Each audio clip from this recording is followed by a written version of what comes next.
One day, I will marry you, whispered the alien princess, and the stars chose humanity.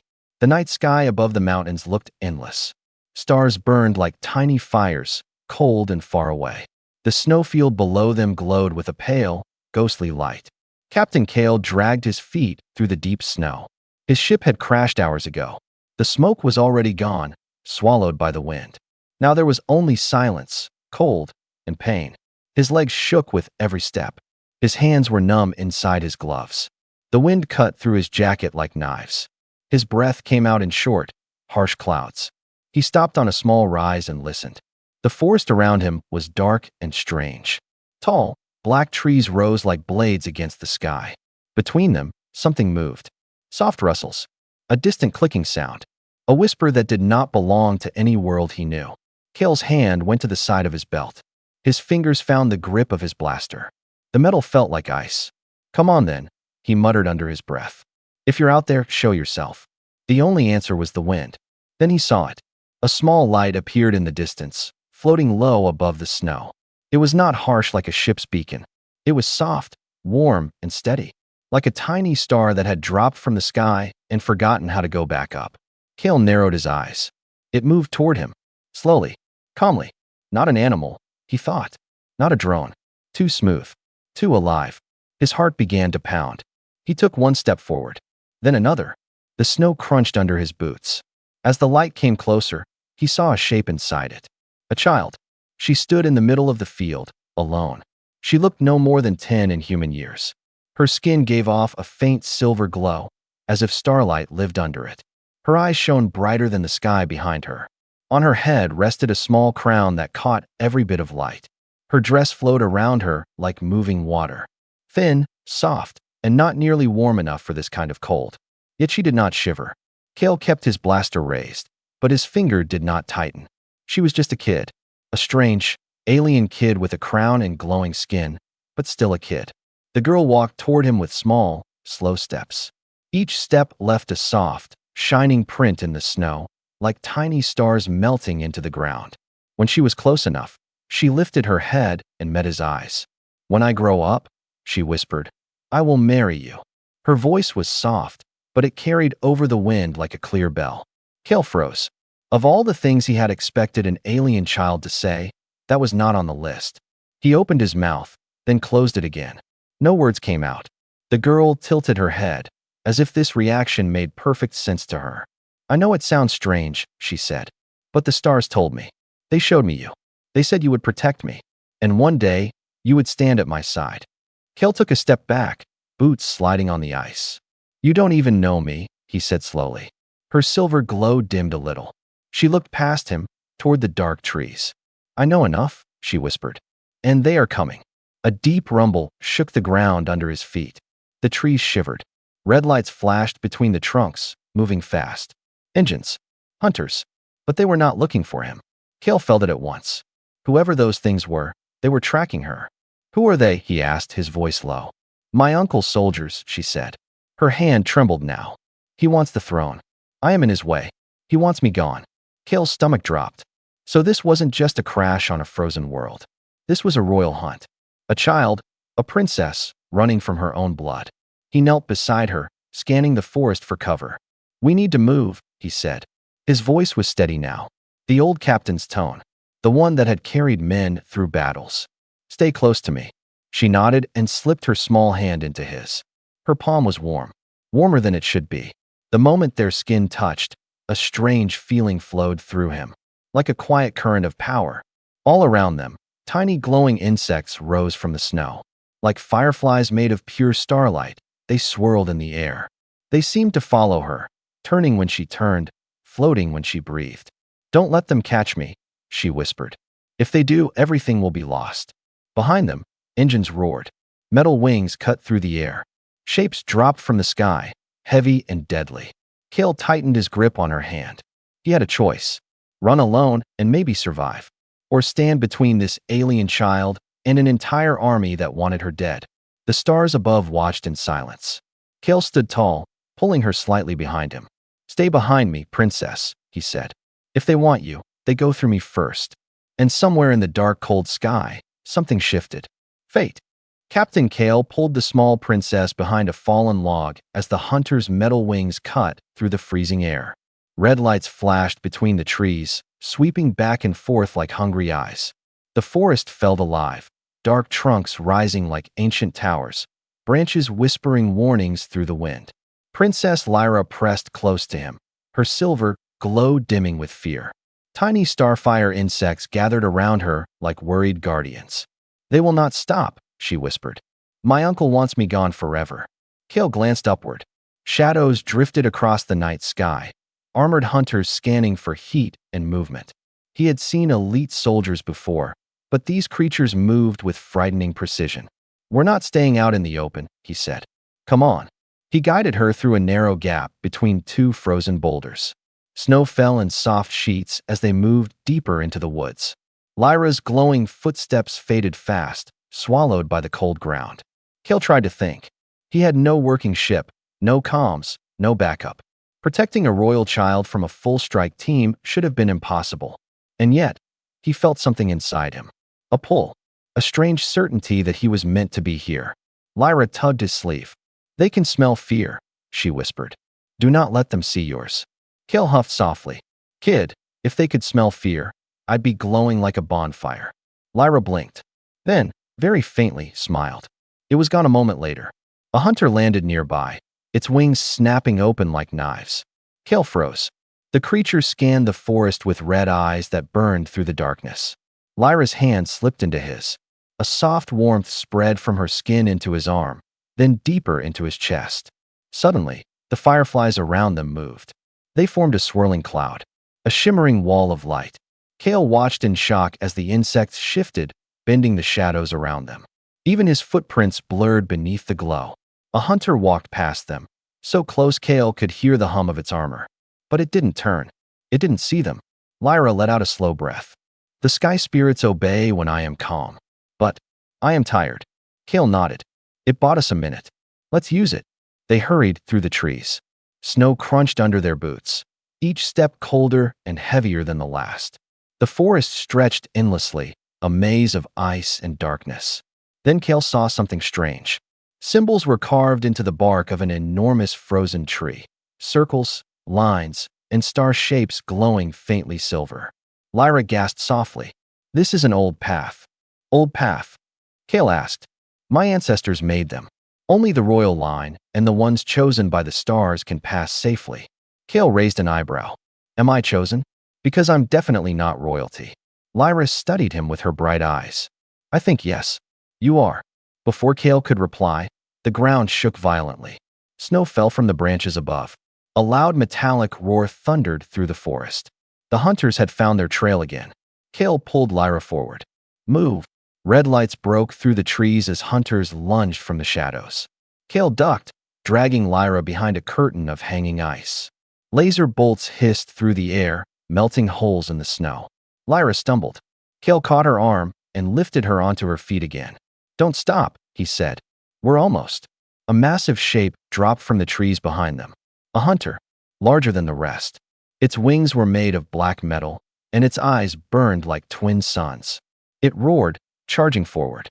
Kale shoved Lyra aside and jumped back. The creature crashed into the ground where he had stood, shaking the forest. Lyra raised her glowing hands, but no light came. She gasped. "Kale, I'm too weak." "I've got it," he shouted. He fired his blaster 3 times. The bolts hit the hunter's armor, but barely slowed it down. It lunged again. Kale grabbed a fallen branch, thick, frozen, heavy. He swung with all his strength. The branch cracked across the creature's head. Not enough to hurt it, but enough to stun it for 1 breath. 1 second. 1 chance. "Lyra, run," he yelled. She hesitated, her silver eyes wide with fear. "Go," Kale barked. This time she listened. Her small figure darted through the trees, fireflies surrounding her like a living shield. The hunter turned to chase her. Kale tackled it from behind, slamming it into the snow. The creature roared. Its metal claws dug into the ground. Kale clung to its back, gripping whatever he could. "Not touching her," he grunted. The hunter threw him off with a violent twist. Kale hit the snow hard, air exploding from his lungs. But then, a glow lit the forest. Lyra stood behind him, her hands trembling but raised. The fireflies gathered, forming a surge of bright light. The hunter froze mid-step. Light wrapped around it like chains. And with a soft sound, almost like a sigh, the creature collapsed into the snow. Kale pushed himself up slowly, shaking. Lyra ran to him. "You protected me," she whispered. Kale gave a tired grin. "Yeah, well, get used to it." Above them, the stars flickered, soft and watchful. The hunt was far from over. But something had begun between them. Something strong. Something dangerous. Something the hunters could never understand. Together, they were no longer prey. The forest grew colder as night deepened. Frost clung to Kale's hair and beard like tiny crystals. Each breath stung his lungs. But he kept moving, guiding Lyra between frozen roots and tall shadows. The hunters were far behind for the moment, but their distant roars reminded him they were never truly gone. Lyra leaned against him, tired and shaking. Her silver glow flickered like a candle in the wind. "Kale," she whispered, "I cannot walk much longer." He slowed, scanning the darkness. The trees here were older, thicker, twisted, and covered in strange silver markings. The symbols seemed to pulse faintly as Lyra passed them, as if greeting her. "We need shelter," Kale said, voice steady. A few feet ahead, something shimmered behind a curtain of icicles. Kale moved closer and brushed the ice aside. His eyes widened.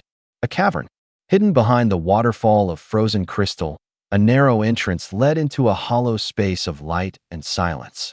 Silver crystals grew from the walls like giant frozen flowers. Each one glowed with a soft pulse, breathing warmth into the cold air. Lyra gasped as she stepped inside. The fireflies floated after her, drifting through the cavern like drifting stardust. "This place," she whispered, "belongs to my ancestors." Kale ducked into the cavern, letting the heavy icicles fall back into place. The cold softened immediately. Warm, sweet air filled the space, carrying a faint metallic scent. Torches were not needed. The crystals lit everything around them. "This will do," Kale said, lowering himself onto a stone ledge. "At least for a while." Lyra sat beside him, her small hands glowing faintly. "The crystals respond to royal blood," she explained softly. "They protect those who belong to the starborn line." Kale raised an eyebrow. "And me?" Lyra looked at him carefully. "They are not refusing you," she said.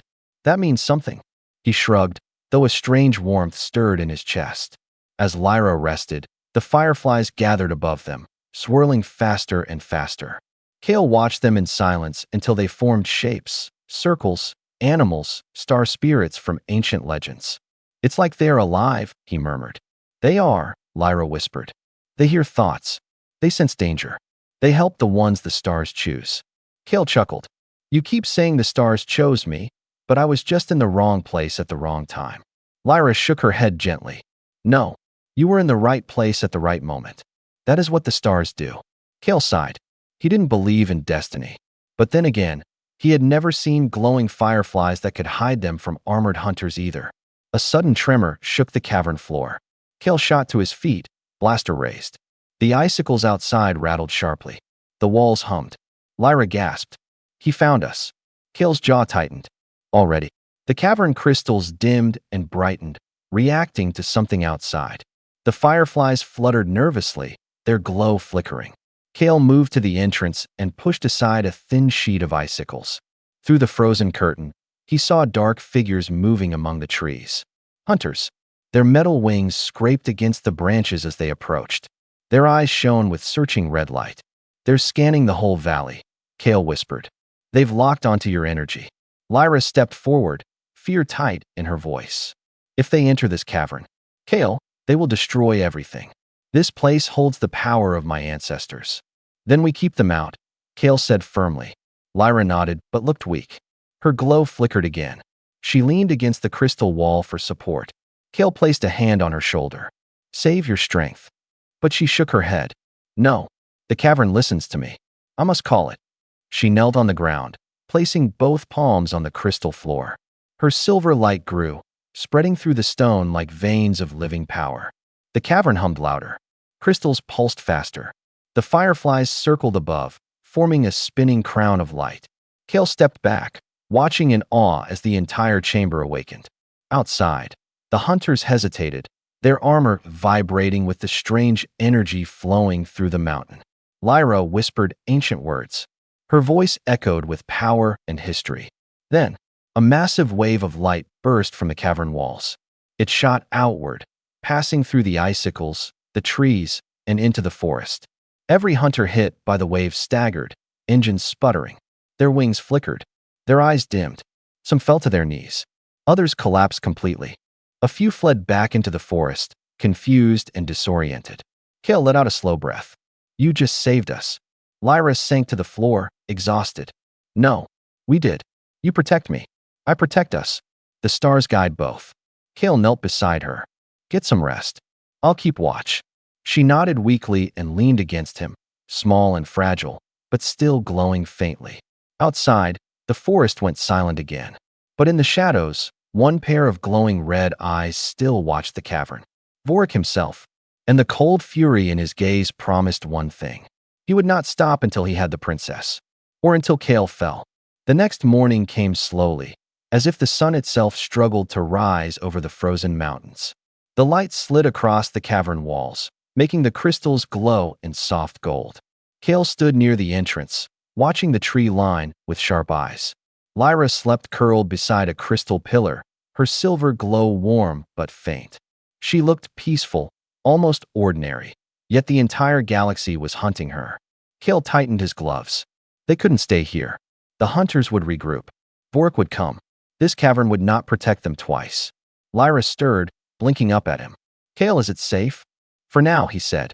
But we have to move. They know your power now. Your uncle will bring stronger soldiers. Lyra nodded, standing carefully. Her legs shook, but she forced herself steady. I will follow you. Kale didn't say it aloud, but he admired her. A child, yet carrying the weight of a kingdom. They slipped out of the cavern and into the forest again. The snow was thicker here, clinging to their boots. The air felt heavier, almost scared. Fireflies floated above them like tiny lanterns, lighting the path between the trees. We need to head for the lower valley, Kale said quietly. If we reach the frozen river, we can cross to the old starborn trails. Lyra looked unsure. The river is dangerous. It has traps made by my ancestors. Kale cracked a small smile. Dangerous for the wrong people, maybe. They moved quickly. Kale listened for every sound. The snap of branches, the hum of engines, the strange clicking of hunter armor. Hours passed in tense silence. Then Kale felt it. A deep vibration under his feet. He stopped. Lyra, something's coming. Before she could answer, the ground burst open behind them. A hunter shot from the snow, wings spread wide, taller and heavier than the others.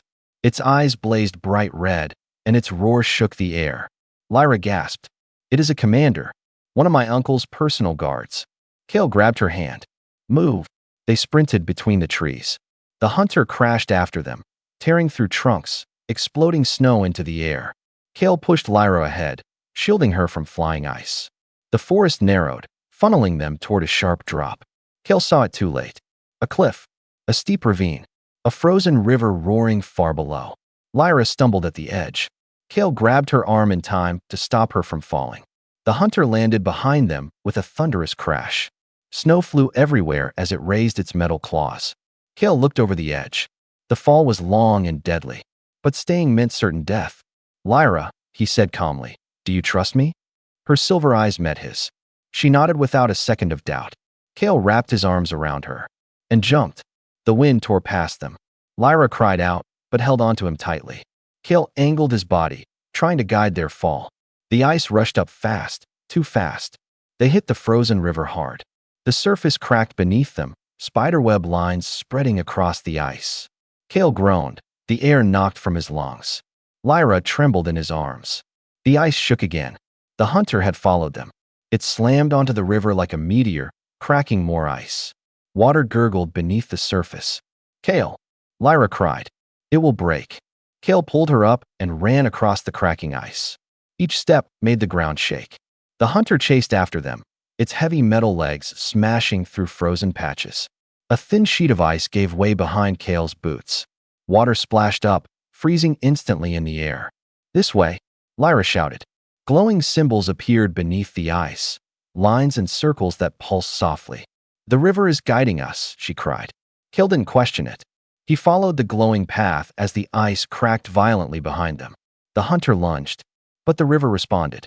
A burst of light shot up from the glowing symbols, forming a barrier of shimmering frost.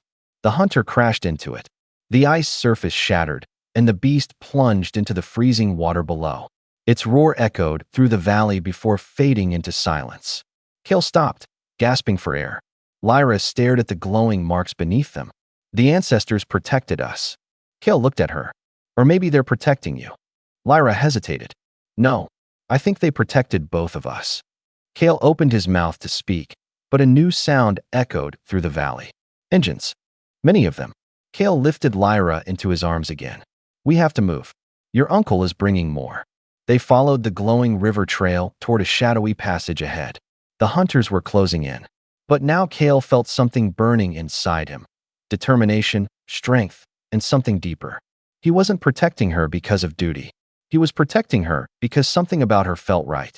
Important. Fated. And he would not let anyone take her. Not while he still stood. Kale and Lyra followed the glowing symbols under the ice until the frozen river narrowed into a tight passage between cliffs. The wind howled through the rocks like a warning, pushing loose snow into swirling ghosts. Lyra held Kale's coat tightly as they walked. Her silver glow had dimmed again, but her steps were steadier now. The fireflies floated behind them, forming a small trail of light in the darkness. Kale, she whispered, my uncle will send his strongest hunters next, the ones who never fail. Kale nodded. Then we stay ahead of them. We find the paths your ancestors made. They'll lead us to the capital. Lyra looked unsure. Those paths test who is worthy. Kale smirked. Good thing I'm stubborn. They walked for almost an hour, climbing over rocks and frozen roots. The valley grew darker, as if the sun refused to touch this place. Strange symbols covered the cliff walls, glowing softly when Lyra passed. Then Kale saw it. A bridge. Or rather, something shaped like a bridge. It floated in midair, made not of stone or metal but of shimmering light, soft blue and silver, like moonlight woven into a solid shape. It stretched across a deep ravine, where wind whipped violently through the shadows below. Lyra gasped softly. A spirit bridge. Only royalty can summon it. Kale raised a brow. Looks solid enough. Lyra stepped forward. The bridge brightened under her feet. She motioned for Kale to follow. He tested the surface with his boot. It felt real. Solid. Strong. They crossed slowly. The ravine beneath them growled with cold wind, rushing like a hungry beast. Halfway across, the bridge trembled. Lyra froze. Kale, something is wrong. A deep rumble rolled through the valley. Snow cascaded off the cliffs. Icicles shook and cracked. Then Kale saw it, on the far side of the ravine. A massive creature climbed over the rocks, its body made of ice and snow packed into the shape of a giant wolf. Its eyes glowed blue. Its breath came out in long, freezing clouds. Lyra gasped. A frost guardian. It protects the old paths. It tests the worthy and destroys the unworthy. Kale tightened his grip on her hand. Stay behind me. The beast roared, shaking snow from every cliff. Kale stepped forward, arms wide, trying to draw its attention. The spirit bridge quivered under the force of the roar. Lyra trembled. Kale, if the bridge breaks. It won't, he said. Go on. Slowly. Lyra took a step back. No. We stay together. Before Kale could argue, the frost guardian lunged. Kale dodged, pulling Lyra with him as the creature's icy claws slammed into the glowing bridge. Cracks of light burst across the surface. Kale fired his blaster. The bolt hit the creature's chest, but the ice absorbed it. The beast roared again and raised its head to strike. Lyra acted first. Her hands glowed bright white, brighter than Kale had ever seen. The fireflies swarmed around her in spirals of silver light. She stepped forward. Her voice echoed across the ravine, calm but filled with power. Frost Guardian, I am Lyra, heir to the Starborn throne. I command you, stand down. The beast froze mid-strike. Its blue eyes dimmed. Its massive body trembled. Snow fell from its back in soft clouds. Kale watched in awe as the creature slowly lowered its head. Lyra approached carefully. She placed her small hand on its icy snout. A soft glow spread through the creature. Its frozen body began to melt, not into water, but into glowing particles that drifted into the sky like rising stars. When the last piece vanished, the spirit bridge shimmered brightly again. Kale let out a long breath. Remind me never to make you angry. Lyra giggled softly, but her voice shook. It wasn't anger. It recognized my bloodline and your courage. Kale blinked. My courage. Lyra looked up at him. The Guardian only attacks if someone unworthy tries to cross. It tested you. You passed. Kale didn't know what to say. He had never felt worthy of anything special. He was just a crash survivor, a captain who followed orders. But Lyra saw something else. The bridge saw something else. Even the ancient spirits saw something else. Before Kale could respond, a deep thunder echoed across the valley. Engines. Dozens of them. Lyra's face went pale. The elite hunters. My uncle's strongest. Kale grabbed her hand. Then let's move. The Guardian bought us time. Nothing more. They ran down the glowing path, fireflies lighting the way. Behind them, the sound of metal wings filled the sky. Vork was close. Too close. But Kale's resolve grew harder with each step. He wasn't just protecting a princess anymore. He was protecting someone the stars themselves trusted. And he would not fail her. Not now. Not ever.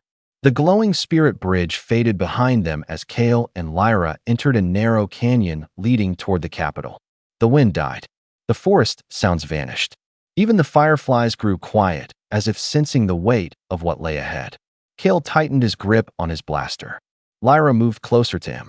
Her silver glow was soft but steady, like a small lantern guiding them through the dark. After a long climb over jagged rocks, the canyon opened, and the capital appeared.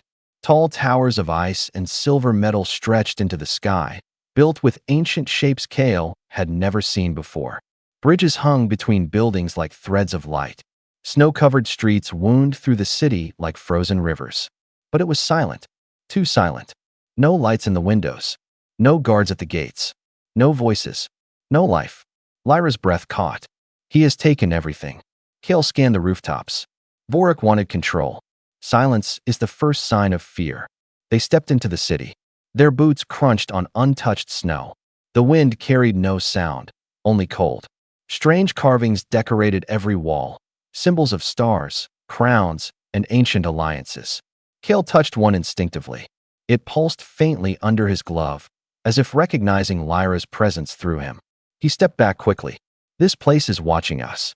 Lyra nodded. It remembers the royal bloodline. It remembers the bond between humans and my people. She brushed her fingers across another carving. Silver light rippled across the stone, awakening soft humming throughout the street. Then, without warning, a metallic screech echoed overhead. Kale grabbed Lyra's arm and pulled her into a shadowed doorway. A squad of elite hunters swept across the sky in tight formation. Their armor was thicker, darker, marked with Vork's crest. Lyra whispered, "They guard the palace. My uncle is waiting." Kale's jaw tightened. "Then we don't give him time." They moved through side alleys, avoiding patrols. Lyra guided Kale through hidden paths only she knew. Secret doorways, old tunnels, silent staircases carved beneath the city long ago. Everywhere they walked, the ancient structures seemed to wake, glowing faintly in Lyra's presence. At last, they reached a narrow corridor leading to a hidden entrance beneath the palace. Lyra paused at the doorway. "Kale, once we enter, there is no turning back." Kale placed a hand on her shoulder. "Then we don't turn back." She smiled softly, then pressed her hand to the wall. The stone slid open, revealing a long hallway lit by thin beams of white light. The palace interior felt colder than the outside. Tall pillars rose like frozen giants. Murals covered the walls, telling stories of kings, queens, battles, and ancient oaths. One mural showed humans and starborn warriors standing side by side. Kale stopped. "Humans were really here, long ago?" Lyra nodded. "Yes, you were once our allies. But time made humans into myths. Only the oldest walls remember." Kale touched the mural gently. "Maybe it's time the galaxy remembers again." They reached a pair of massive doors, the entrance to the throne room. Before Kale could speak, the doors opened on their own. A wave of cold air swept over them. Lyra gasped. Kale raised his blaster. Vork stood in the center of the throne room, tall and terrifying. His armor shimmered dark blue, covered in sharp edges that reflected the pale light. Around him, dozens of elite hunters waited, motionless and silent. Vorik's eyes glowed with cruel delight. "Niece," he said, voice deep enough to shake the walls. "You finally return." Lyra stepped forward bravely. "This throne does not belong to you." Vorik laughed, a hollow, cruel sound. "You are a child. You cannot lead an empire. And you," his gaze shifted to Kale. "You are nothing but a lost human who crawled out of a wreck." Kale stepped between Lyra and Vorik. "Maybe, but she isn't alone." Vorik narrowed his eyes. "No human will protect her from me." He raised his hand. Instantly, hunters moved forward, wings spreading, weapons glowing. Lyra grabbed Kale's hand. "Kale, the palace listens to me. But I need time." "How much time?" Kale asked, eyes locked on the incoming soldiers. "Moments. Only moments." Kale inhaled deeply. "Then I'll buy you moments." The hunters charged. Kale rushed to meet them, firing his blaster, dodging wings and claws, using every bit of strength he had left. He fought not to win, he fought to stall, to block, to distract. Lyra knelt on the cold floor, placing both hands on the ancient symbols carved there. Her silver glow spread through the room, crawling up the pillars, over the walls, across the ceiling like veins of starlight. Vorik shouted, "Stop her." Kale blocked 2 hunters at once. "You'll have to get through me first." The palace trembled as Lyra's power grew, filling every corner with rising light. Kale felt the floor shake beneath him. He didn't know if they would survive this. But he knew one thing. He wasn't leaving her. Not now. Not ever. The throne room filled with blinding light. And the final battle began. The throne room shook as Lyra's power burst upward, painting the ceiling with trails of silver fire. Hunters staggered back, blinded by the sudden brilliance. Ancient pillars groaned under the force of the awakening palace. Kale stood in the center of the chaos, chest heaving, blaster nearly out of charge. But he didn't fall. He didn't retreat. He stood like a wall made of iron. Lyra's voice rose into the air, soft at first, then echoing with ancient strength. The carvings beneath her hands glowed brighter and brighter until they looked like molten light. Vorik shielded his eyes. "Stop this madness. You are a child. You cannot control the palace." Lyra lifted her head. Her silver eyes shined like twin stars. Her small body glowed brighter than the throne behind her. "I am the heir," she whispered, "and you are no king." The fireflies rushed toward her, creating a spinning ring of silver light above her crown. The palace responded, a deep hum rising from the floors, the walls, even the air itself. Vorik roared, charging forward with a wave of dark energy. Kale met him halfway. He tackled Vorik with everything he had left, slamming him into a pillar. The impact shook Kale's bones, but he didn't let go. Vorik struck him hard, sending him sliding across the icy floor. Kale tasted blood, but he stood again. He always stood. "You're not touching her," Kale growled, raising his blaster. "Not while I'm alive." Vorik snarled. "Then you will not be alive much longer." Before Vorik could strike, the palace itself answered Lyra's call. A massive burst of silver light exploded from the floor, shooting upward like a beam connecting earth and sky. The hunters were thrown back, their armor cracking under the force. Vorik stumbled, shielding his face. "What have you done?" he shouted. Lyra rose to her feet, literally rising, lifted by the swirling fireflies. Her crown glowed like a small sun. Kale watched with awe, bruised but unbroken. Lyra's voice echoed through the throne room, strong and steady. "This palace knows its ruler. This kingdom knows its heir. I reclaim what you stole." The silver beam burst outward. A shockwave rippled through the room. Hunters collapsed, unconscious or powerless. Their dark wings dissolved into dust. The walls lit up with ancient runes, symbols of protection and truth. Vorik screamed as the light struck him, blasting him backward across the throne room. His armor shattered. His energy darkened. He fell to his knees, defeated. The palace finally fell silent. Kale stumbled toward Lyra, ready to catch her as the glowing platform lowered her gently back to the floor. She wobbled but stood, holding the throne room's energy in her small, steady hands. Kale knelt in front of her. "It's over." Lyra nodded, exhausted but glowing. "Yes, the kingdom is free." Outside, the city lights brightened for the first time in years. Citizens stepped out of their homes, staring up at the palace with hope filling their eyes. The silence lifted, replaced by soft murmurs of relief. Lyra looked at Kale. Her voice was quiet but warm. Kale, you protected me when I had nothing. You trusted me when I was weak. You stood in front of armies for me. Kale smiled gently, wiping blood from his lip. I didn't do it alone. You're stronger than any leader I've met. Lyra hesitated, then reached for his hand, small, glowing, trembling. Do you remember the first words I spoke to you in the snow? Kale let out a slow breath. Yes. You said you would marry me someday. Lyra nodded. The stars showed me a path. I didn't understand it then. But now, I know why I made that vow. Kale's heart tightened. Lyra, you're still a child. Yes, she said softly. But one day I will grow. One day I will rule. And the stars showed me that when that day comes, I will choose you. Freely. Her voice shook, not with fear, but with truth. Kale knelt beside her, squeezing her hand gently. When that day comes, he whispered, I will stand beside you.